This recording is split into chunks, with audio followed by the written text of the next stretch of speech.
with regard to the emerging or the implied proposal for public theology in this conference.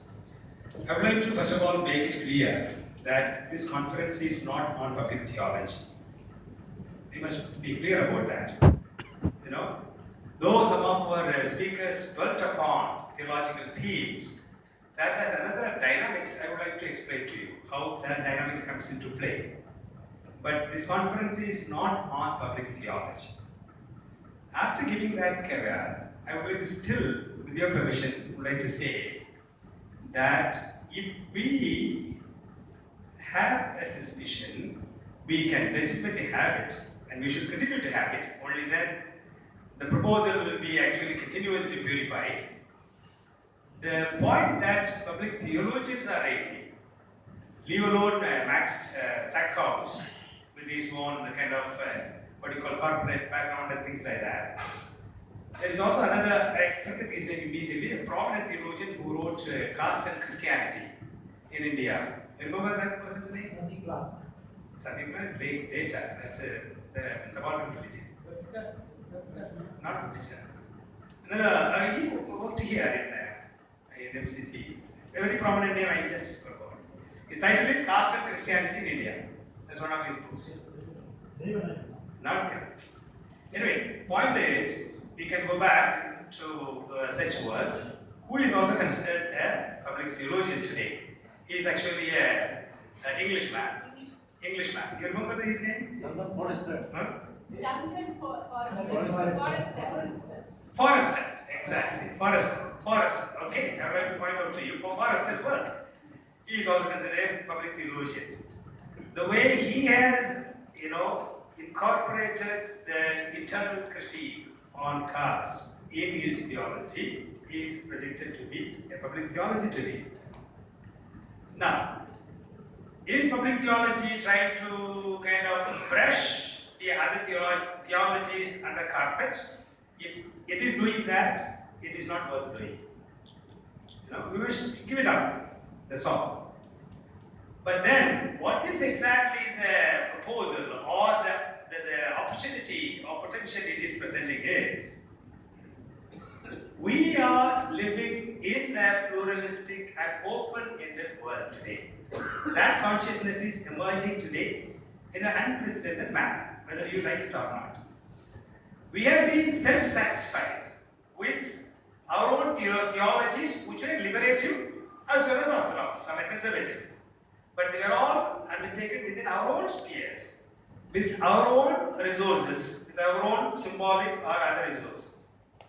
What we are now trying to say is that let us propose this in the public forum with the help of the resources, symbolic resources, ritual resources from other traditions as well. If you are speaking over Dalit theology within yourself, how long will you keep on speaking without reaping the fruits? There will be a saturation point. You only will go on sloganeering. At one point it gets into a mode of sloganeering. Just go on speaking. And that is my point, So, when there is an opportunity, for undertaking the same theology with its liberative import, with other traditions, religious traditions, secular traditions, many secular ideologies, why not you do it? That is the proposal. That the public theology is making. That is one. Secondly, we cannot afford now to be kind of self-sufficient. We need to relate with the public. Because whether you like it or not, you are drawn into the public. That is the context today. And interacting in the public and making a critique upon ourselves with the awareness of the public, logic of the public, will purify us. The example that Dr. Aruna Nandhasan gave today, for me, is a very good example. That can we form a common platform with others and make a critique on such a very degenerate thing like patriarchy. That is a proposal that integrates sense of public very much. If she goes on, making complaint only in the church platforms, I think she will have to only go on doing this. And every time she appears, such misunderstandings and disconnect, communication gap, all those things will exist. She will go on and okay, this is how the church will behave towards me. Let us keep the church also in front of the public for an auditing. This is a proposal that we are making. This is part of public theology. Anyway, I think that's what I mean. Just want to give some clarification with regard to that. But let me go back again to say that our conference today is not on public theology per se. It is on a wider question, the relationship between Christianity and public sphere. As we had proposed in our program, 3 grids. One is to start with the basics, whether religion can relate with public sphere meaningfully. Both are very intimate experiences in our lives.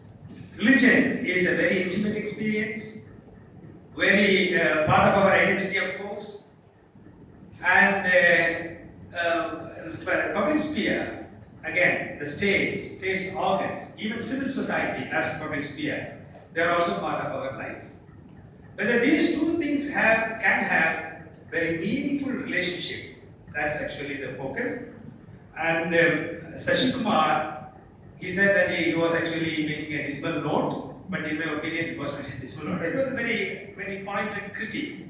His point was that we need to continue with the modern, platform, rational platform, because if you allow religion to enter into that public sphere, then it can really, collapse or confuse the whole thing, or even can be used as a tool for majoritarian agenda. That was his point. Then we went on. Actually, Barkova was more open. He said that the public sphere, with its secular or secularism, ideology or background, is open-ended. The Western context, like the French and American, they have some kind of a one-sided exclusion of religion or mutual exclusion between religion and public sphere. But Indian constitutional democracy, according to him, is giving a kind of a mutual critique and a mutual collaboration. That is something wonderful. I think that is one of the core insights that we need to gather from the 2 days conference, that these two are autonomous, they are good experiences, and they can have mutual interactions. Meaning, religion must submit itself for a good critique from the public sphere, and the public sphere, the state should not think that it is kind of a leviathan, that it will impose itself on the religion, but it must also submit itself. And the possibilities are there in the Indian constitution. That is the point that he was trying to make. Anyway, the first grid was, in my understanding, proposing a mutuality between religion and the public sphere. And the second grid, very poignantly, with the life narratives and of course theology and other things, because it was socio-theological explorations. I said that how public theology comes into this is by way of becoming a partner in the interdisciplinary dialogue. Theology as one of the disciplines, recognized like sociology or anthropology, whatever social sciences. That's what is actually envisaged in the whole thing. Theology also finds its place. So theological ethics made a good critique critique of intra-church dominations, which Dr. Solomon was saying. And of course, in a very telling manner, very poignantly, Bama presented to us how the church is still kind of casteist, and it lacks sensitivity towards the itself, all those things were there. Basically, that second one, and it also brought in the issue of minorities. Today, according to Rovina Robinson, minorities are facing a very testing time. She began like that and went on quoting some instances. And she also pointed out too, while we need to affirm the minority rights today, we also need to become aware of the paradoxes involved in our affirmations. One of the paradoxes that she pointed out was that even while we are clamoring for minority rights from the state, we are not ready for allowing or giving minority rights within the minority communities. So this became one of the important issues that that we clarified or we became aware of, which is part and parcel of this discussion between religion and public sphere, especially Christianity and public sphere. Now, today we had what we call yesterday, the second grade when we had critiques. Today we had a good experience of presenting to our mind some of the good possibilities. Whether Christianity can meaningfully participate in the public sphere. What are the possibilities?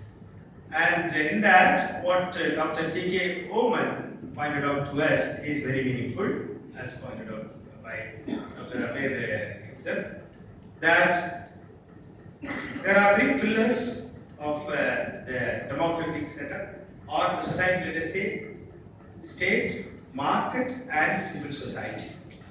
As a good sociologist, he was following a very kind of a system approach to life and reality. So you have state, market, and civil society. Now, Christianity finds its place in civil society. Now, if it is like any other religion or any other force, kind of without its, say, liberative roots, perhaps it may not be very meaningful. Intervention may not be very meaningful and significant. The important point that Dr. T.K. Oman told us was that Christianity can undertake emancipatory, what we call aspiration, or we can pursue emancipatory identities in the public sphere or in civil society, which is part of the public sphere. I think that is one of the very good points that sociologist has pointed out to us. And in that, yesterday Dr. P.K. Rahman enlightened us of the possibilities for this positive intervention from Islamic tradition as well. That was something wonderful. Generally, we tend to kind of portray Islam as a kind of very restrictive kind of religion which does not interpret itself. But he told us that Islam interprets itself, and he pointed out to the possibility that it is doing. So similarly, we can have many more positive interventions in the public sphere, in civil society, from the point of view of Christianity. All the other papers that we have heard today, more theological or sociological or from other perspectives, have only pointed out to this possibility that Christianity can. Finally, as Dr. Amir rightly said, this possibility can meaningfully be undertaken only when we respect the autonomy of two spheres without collapsing one into the other. That is something very important, I think. Because we have a tendency to collapse the two spheres and make our, say, theology or our presence as the only presence without being sensitive to the autonomy of the secular space.